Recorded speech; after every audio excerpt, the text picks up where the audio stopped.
Alhamdulillahi Rabbil Alamin. Wassalatu wassalamu ala nabiyyina wa sayyidina Muhammadin wa ala alihi wa ashabihi ajma'in. Amma ba'd. Rabbi shrah li sadri wa yassir li amri wahlul 'uqdatam min lisani yafqahu qawli. Segala puji bagi Allah, kemudian salawat dan salam kepada Rasulullah, pada keluarga dan seluruh sahabat-sahabatnya. Ya Allah, muliakan insyaAllah Bapak Ibu jamaah salat subuh yang telah datang karena Allah, dan mudah-mudahan kedatangan kita menjadi pembela kita di hari kiamat nantinya insyaAllah. Bapak Ibu yang dimuliakan Allah, setelah kita membahas beberapa hadis dari Nabi sallallahu alaihi wasallam tentang anjuran untuk melakukan amal baik dan meninggalkan amal buruk, yang pertama artinya menjadi orang pertama yang berbuat kebaikan dan jangan menjadi orang pertama dalam melakukan keburukan. Kita sudah selesaikan itu, dan pada pagi hari ini kita akan sambung ke dalam bab yang baru, yaitu Kitabul Ilmi, bab tentang ilmu. Pertama sekali, bab ini akan berbicara tentang at-targhib fil ilmi wa talabuhu wa ta'allumuhu wa ta'limuhu, yaitu anjuran untuk belajar atau menuntut ilmu, kemudian bersungguh-sungguh di dalamnya, lalu mengajarkannya kepada orang lain. Sekaligus akan dibahas nanti fi fadlil ulama wal muta'allimin, fadilah para ulama atau keutamaan para ulama dan orang-orang yang menuntut ilmu. Baik, kita lihat dulu keterangan dari Nabi berdasarkan hadis riwayat Bukhari Muslim, dan juga diriwayatkan oleh Tabrani dengan derajat yang sahih dari Muawiyah radhiyallahu anhu qala sami'tu Rasulullah sallallahu alaihi wasallam yaqul, aku mendengarkan Rasulullah berkata, ya ayuhan nas, wahai manusia, kata Rasulullah, innamal ilmu bitta'allum, sesungguhnya ilmu itu baru didapat dengan cara belajar. Wal fiqhu bittafaqquh,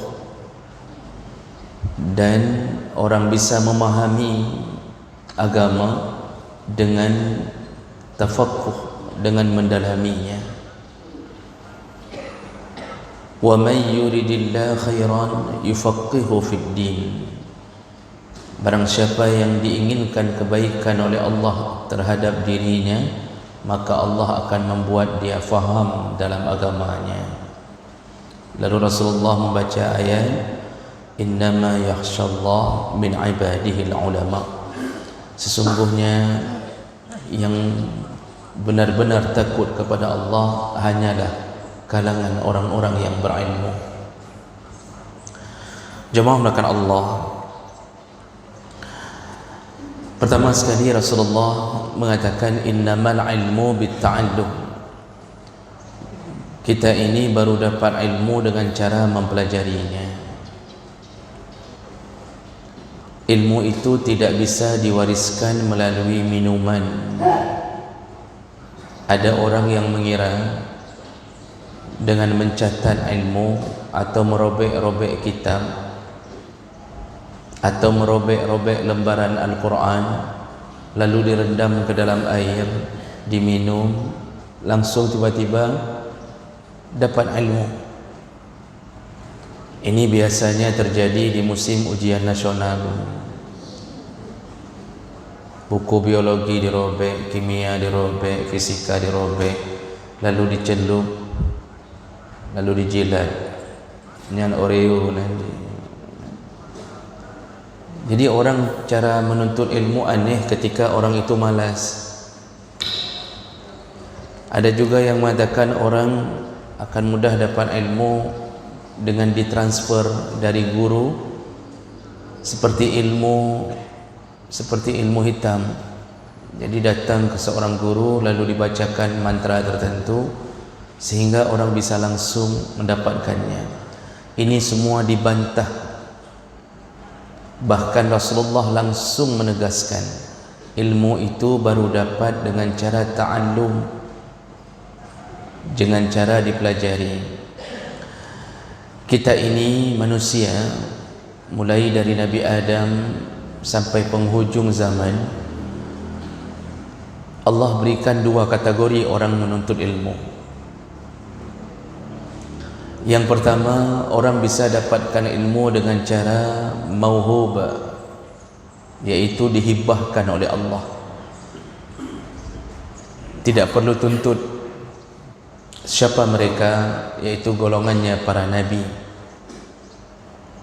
Itu tidak perlu menuntut ilmu, mauhub, dihibahkan oleh Allah. Kalau bahasa kita hari ini ladunni, ilmu yang didapatkan langsung dari Allah tanpa menuntut. Dan itu hanya berlaku bagi para nabi, yaitu pilihan-pilihan Allah. Nabi Muhammad tidak pernah belajar. Nabi Muhammad tidak pernah duduk di bangku sekolah manapun dan tidak pernah belajar khusus dari orang manapun. Bahkan beliau seorang yang ummi, tidak bisa membaca, tidak bisa menulis. Tapi Masya Allah, Nabi Muhammad melewati jembatan untuk menuntut ilmu. Karena orang kalau mau menuntut ilmu harus punya jembatan, yaitu bisa membaca dan bisa menulis. Tidak bisa dua cabang ini tidak dapat ilmu. Orang tidak bisa membaca, maka susah mendapatkan ilmu. Tidak bisa menulis, lebih susah untuk menyalurkan ilmu. Kita hari ini mengandalkan kepintaran kita karena kita diberikan buku atau guru mengajarkan dari buku. Kita sering baca kitab tertulis, lalu kita transfer. Dan kenapa bisa kita transfer? Karena kita bisa baca. Nabi Muhammad tidak melalui itu. Langsung di hadapan ilmu sempurna dari Allah, dia mengetahui masa lalu tanpa harus menyelidiki di Google, dan dia bisa mengetahui masa depan sebelum terjadinya sesuatu. Dan bahkan beliau bisa melihat orang yang di belakang salatnya benar atau tidak. Rasulullah berkata ketika menjadi imam kepada para sahabatnya bahwa untuk memperbagus salat, karena aku bisa melihatmu min wara'i dhahri, aku bisa mengetahuimu dan melihatmu dari belakang punggungku. Ini mauhub, diberikan oleh Allah, langsung ditanamkan ilmu ke dalam jiwanya tanpa harus melalui proses. Nabi Muhammad tidak menghafal Quran, tapi langsung dibenamkan Quran ke dalam kepalanya. Kita mulai mencoba menghafal Quran, yang sudah hafal saja masih salah-salah. Yang sudah hafal kadang-kadang tidak faham apa yang dihafal. Tapi Nabi langsung dapat, dan dia faham, terhafal, dia faham, dia tahu apa maksudnya, dia bisa menjelaskan apa yang diinginkan Allah di dalam kalamnya. Jadi jangan bermimpi untuk dapatkan ini kecuali dengan izin Allah. Lalu orang yang kedua, model kedua disebut dengan maksub. Menuntut ilmu itu, mendapatkan ilmu dengan cara al-kasab, harus dituntut. Ini selain para nabi. Kita harus menuntut ilmu baru dapat. Kalau tidak, tidak dapat. Dan salah satu cara menuntut ilmu adalah menghadiri pengajian. Allah Subhanahu wa ta'ala bagi orang-orang yang mungkin dulunya sempat terjebak di dalam kelalaian, Allah Subhanahu wa ta'ala tidak menutup pintu untuk orang tersebut walaupun umurnya lanjut. Allah tetap beri pahala sempurna. Dulu kita tidak suka dengan ilmu, tapi kemudian ketika umur kita 60 tahun, kita mulai sadari penyesalan apa yang telah terjadi. Lalu kita datang menuntut, kita semua masjid kita datangi, semua guru kita dengarkan, dan kita mulai masuk ke dalam orang-orang yang suka dengan ilmu.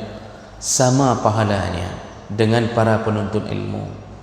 Setiap langkah kita keluar dari rumah dihitung sebagai pahala oleh Allah Subhanahu wa ta'ala. Jemaah melakukan Allah Subhanahu wa ta'ala. Secara umum ilmu dibagi dua, ilmu agama, ilmu dunia. Yang harus dituntut lebih dahulu, atau dalam bahasa kitab ilmun bid-daruri, ilmu harus dituntut lebih utama, ini darurat, wajib tahu, yaitu ilmu agama. Karena yang menyelamatkan kita adalah ilmu agama. Kita kembali kepada Allah dengan ilmu agama. Allah berulang kali mengatakan wa ilaina turja'un, kepada kamilah engkau kembali. Berulang kali. Maksud kembali, orang kalau sudah kembali kepada Allah itu harus ada bekal, dan bekalnya adalah ketakwaan. Wa tazawwadu fa inna khairaz zadi at-taqwa. Berbekallah sebelum engkau pulang, dan sebaik-baiknya bekal yang engkau bawa ketika pulang adalah takwa.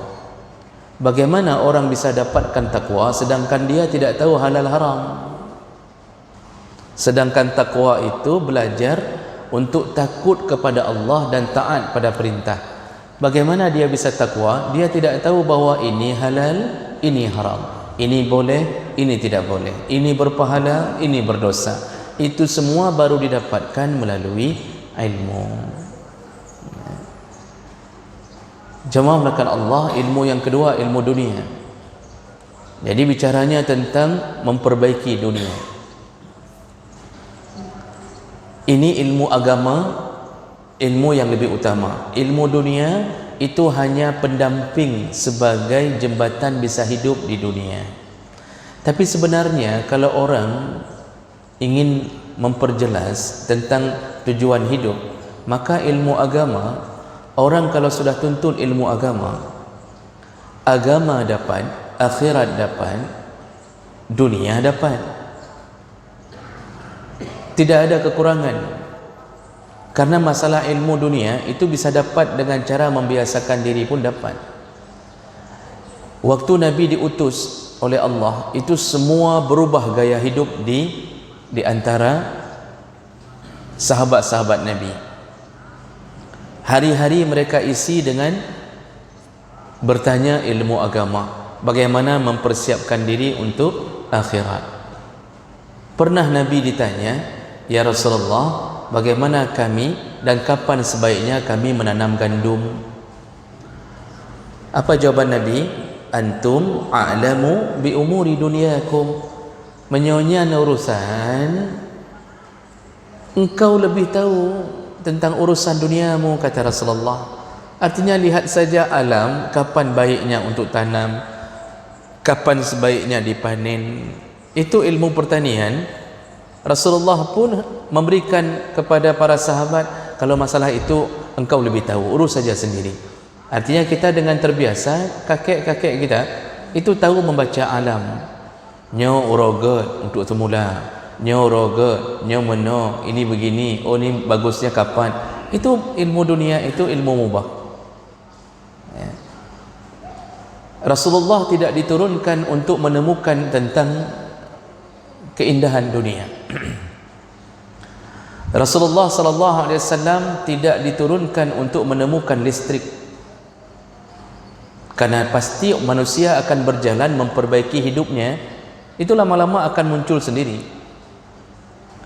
Rasulullah tidak diturunkan untuk menemukan lampu, menemukan komputer, tapi Rasulullah diturunkan menyelamatkan manusia untuk menuju kehidupan yang lebih abadi, yaitu akhirat. Sedangkan akhirat, semua yang ditemukan di dunia itu sudah disiapkan di akhirat. Oh, kita merasa hebat sekali bisa menemukan 3G, lalu muncul lagi kehebatan berubah menjadi 4G. Sekarang semua orang pakai 4G, nanti akan ditemukan lagi 5G, daripada G untuk menempak. Kita bangga sekali bisa menemukan kereta api yang berjalan cepat. Kita bangga sekali bisa terbang dari satu tempat ke tempat yang lain dengan ditemukan pesawat. Semua itu hanya seujung kuku dengan penemuan di akhirat. Di akhirat orang bisa melebihi itu.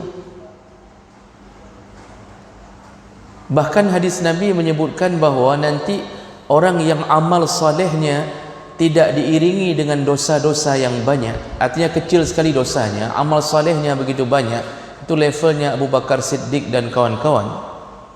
Kata Rasulullah, ketika meniti titian sirat, mereka akan melesat seperti kilat.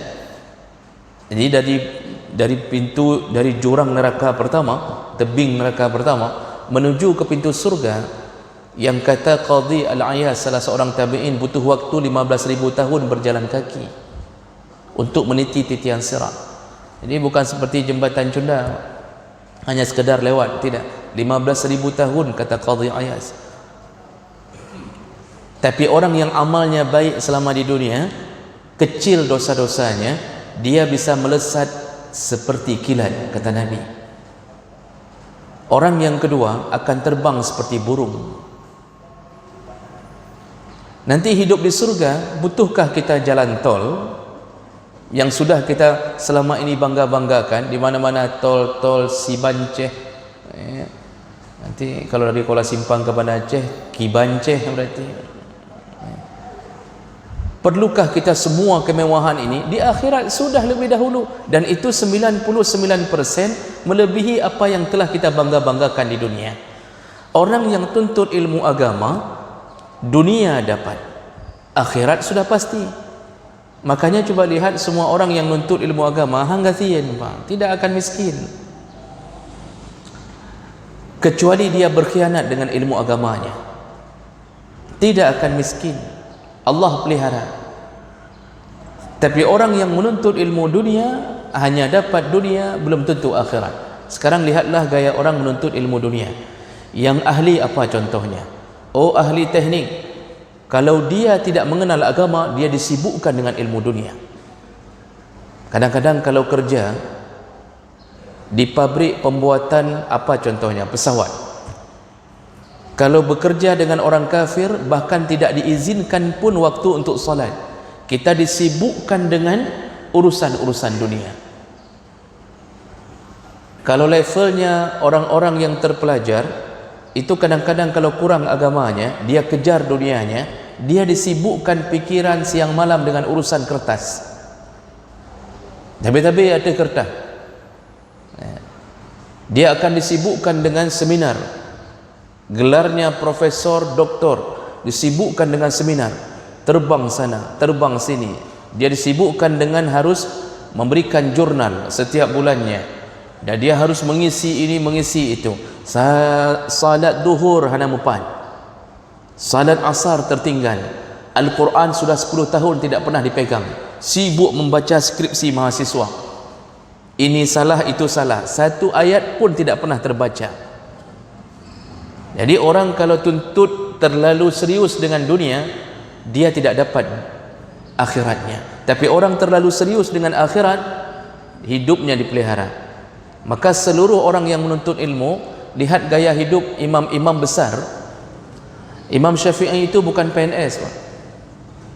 Jangankan PNS, macam PNS sana, Pak. Apakah beliau mengajar di kampus? Tidak. Adakah gaji tiap bulannya? Tidak. Apa yang beliau lakukan? Beliau hanya jualan. Dari subuh beliau mengajar. sampai waktu duha. Kemudian beliau jualan. Duhur beliau berhenti. Hanya sampai waktu duhur jualan, berhenti. Itu pun jualan hanya untuk bisa makan hari itu dan hari besok. Setelah itu beliau mengajar lagi, terus mengajar sampai menjelang Isya, dan kemudian beliau baru berhenti dan waktunya difokuskan hanya untuk Allah di sepertiga malam terakhir. Tapi Allah pelihara hidupnya. Itu sesuai dengan ayat Allah, bahawa barang siapa yang bertakwa kepada Allah, Allah berikan rezeki tanpa dia duga-duga. Jangankan sekaliber Imam Syafi'i, orang yang tuntut ilmu saja, betul-betul serius keluar dari pesantren, betul-betul faham, dia hafal Quran, dia faham maksudnya, dia hafal hadis, lalu dia faham fikih, dia belajar kitab-kitab fikih, fikih Syafi'i, dia tambahi dengan perbandingan mazhab, itu keluar dari pesantren, orang membutuhkannya. Apalagi semakin menuju ke hari-hari kedatangan Dajjal, orang butuh untuk mencerahkan agama. Tidak akan lapar, oh tidak ada gaji, tidak diberikan apapun, Allah pelihara dia. Allah buat iba di dalam perasaan orang-orang yang mendengarkan ilmunya. Artinya Allah sisipkan rasa sayang. Nyo gore getanyo hana tapu di rumah, tidak ada apa-apa, dia habiskan waktunya untuk kita, untuk mengajarkan kita. Lalu jamaahnya yang punya kebun mangga, yang punya kebun pisang, yang punya sawah, itu sudah mulai nyempat dengku, sedekah kamu ya, 1 sak beras. Itu tidak diminta, dan itu dipelihara oleh Allah. Sifat untuk menyayangi seorang guru itu dipelihara ya. Bapak Ibu yang melakukan Allah, begitulah Allah memelihara rezeki. Tidak perlu kerja, hanya ngajar-ngajar, tapi seluruh kebutuhan hidupnya Allah kirimkan. Melalui apa? Melalui titipan kasih sayang Allah kepada orang-orang yang membutuhkannya.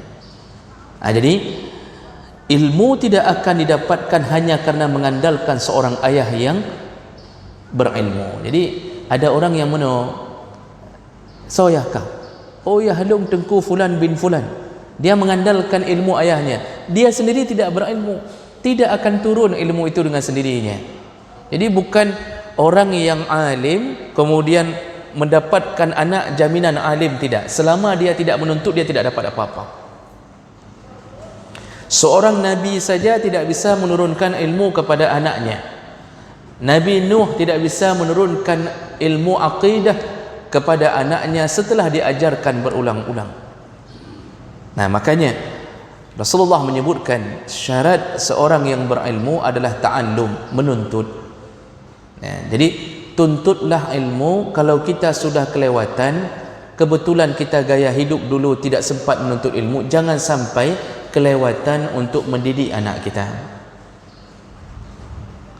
Saya tidak melarang untuk masuk SMP, SMA, tapi Masya Allah kalau disuruh pilih, maka pilihan yang lebih baik adalah memasukkan anak ke pesantren. Karena ilmu dunia dapat, ilmu akhirat dapat. Paling kurang bapa tidak dipusingkan untuk melihat anak itu terus-terusan. Ketika azan duhur dia entah di mana, azan asar dia tidak tahu ke mana. Kalau sudah dimasukkan ke pesantren, hidupnya mau tidak mau harus mengikuti semua gaya pesantren. Paling kurang salat terpelihara,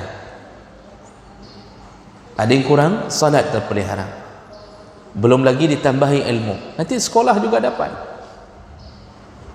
Bapak Ibu yang dimuliakan Allah Subhanahu wa taala, jadi pilihannya jadikan anak kita sebagai orang yang membela kita di akhirat.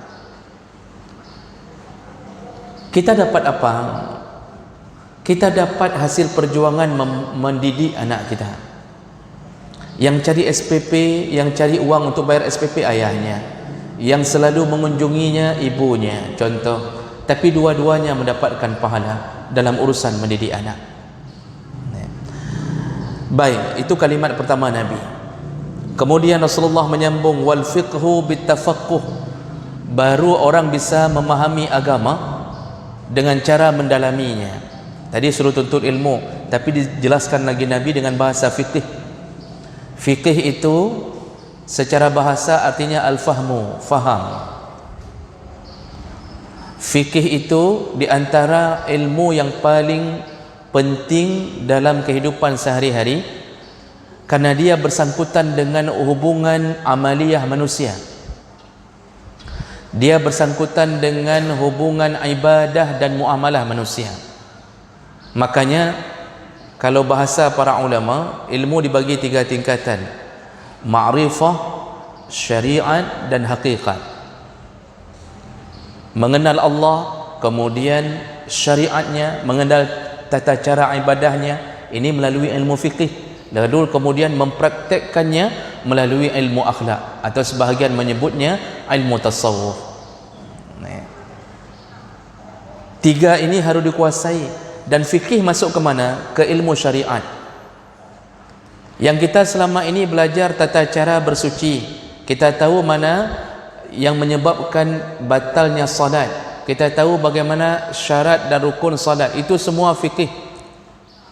Jadi fikih itu didefinisikan oleh para ulama al-ilmu bil ahkam asy-syar'iyyah al-amaliyah al-muktasab min adillatiha at-tafsiliyah, yaitu ilmu yang membahas hukum-hukum syariat yang berhubungan dengan amalan manusia.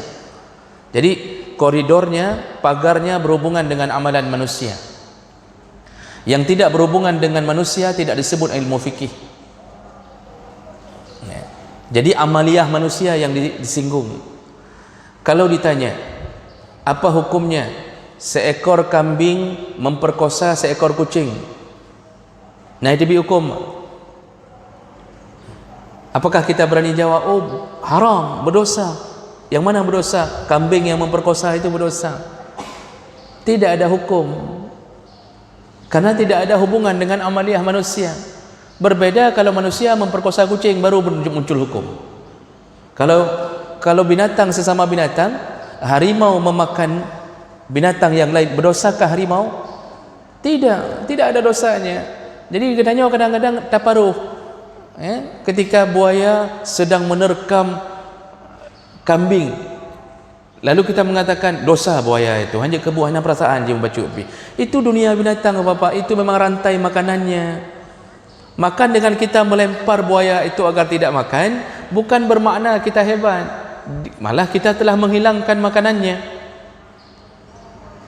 Maka jangan marah kepada kucing yang memakan tikus. Kok sayang ke daging tikusnya? Tapi Pak Jolemi, jangan marah, itu memang makanan yang Allah ciptakan untuk dia.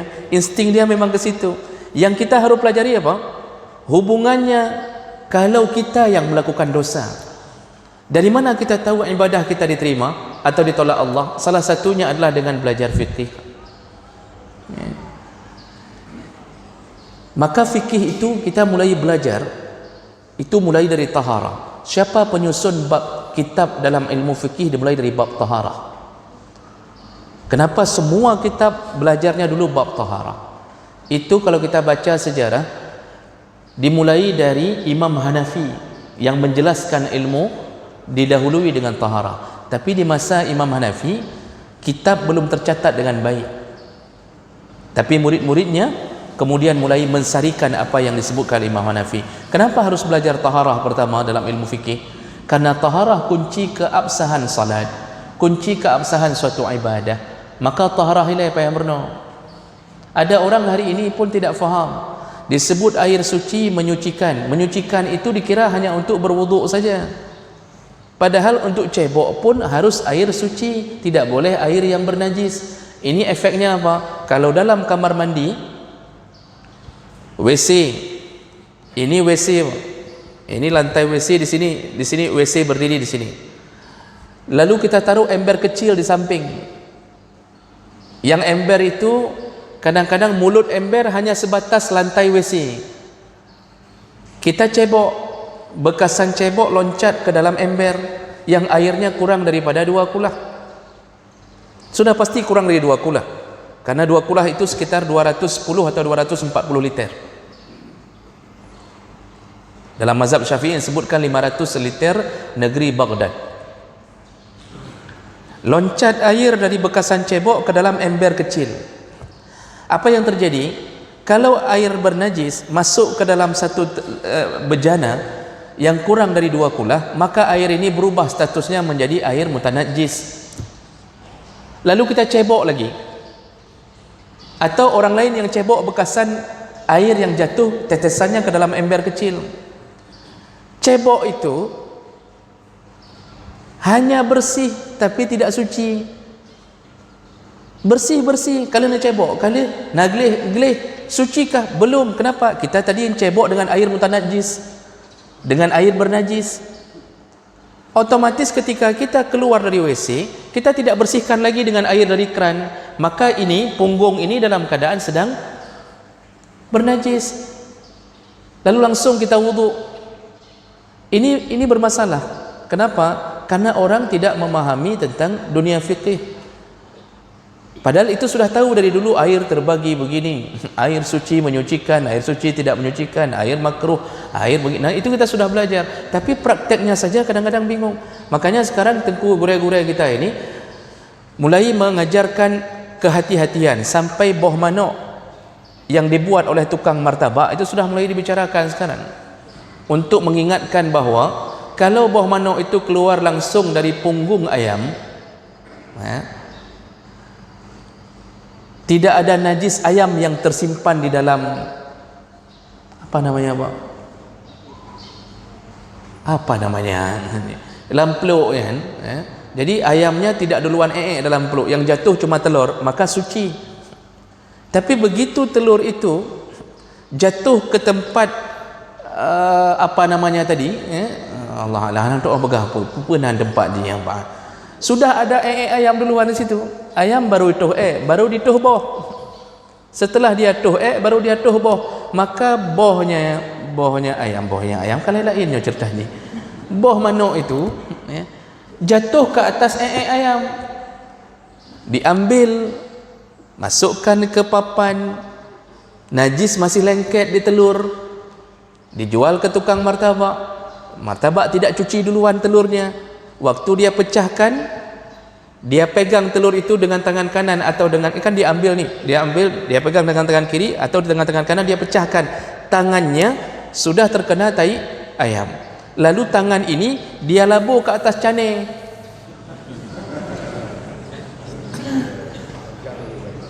Dia labur ke atas cane, Pak. Waktu dia buat, ditarik cane ini dengan ayam. Kenapa dia kapoh 6 lewat 5, Pak?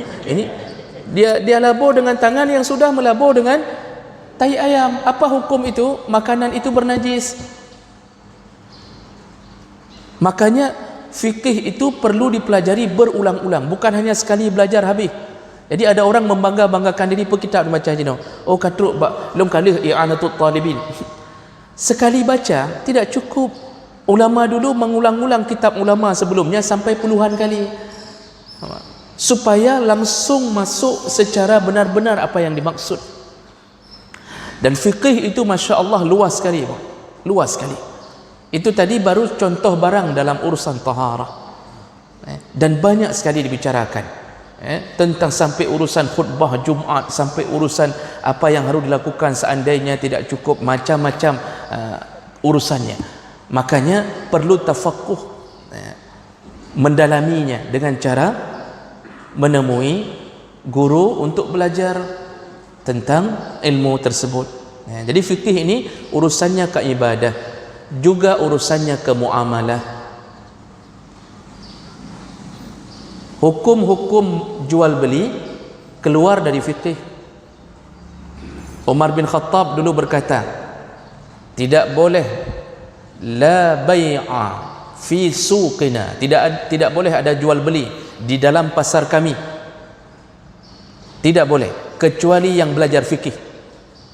Arti belajar fikih dulu belum disebut nama ilmunya fikih, tapi yang dimaksud yang mendalami, yang memahami urusan agama.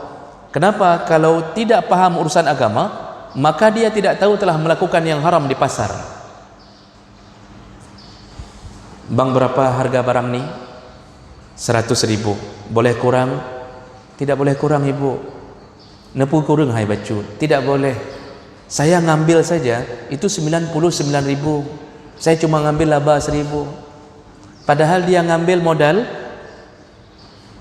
75.000, tapi dia ngaku ke penjual dia telah mengambil modalnya dengan 99.000. Laku barang itu karena pembeli meyakini bahawa cuma 1.000 dia ambil, kasihan, beli. Maka hari itu barang itu laku, labanya haram. Dia telah melakukan jual beli dengan cara menipu. Bolehkah seorang agen mendatangi kampung lalu kemudian membeli dari penduduk desa? Dia bilang bahawa cabai di kota masih Rp50.000 sekilo, padahal cabai di kota sudah naik.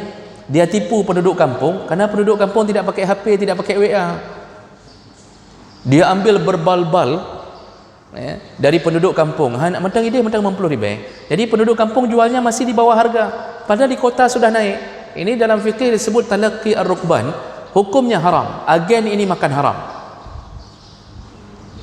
Itu belum lagi yang membuat kita pening.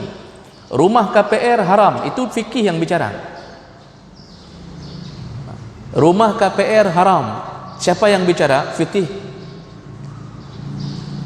Tapi orang berlomba-lomba ngambil rumah KPR,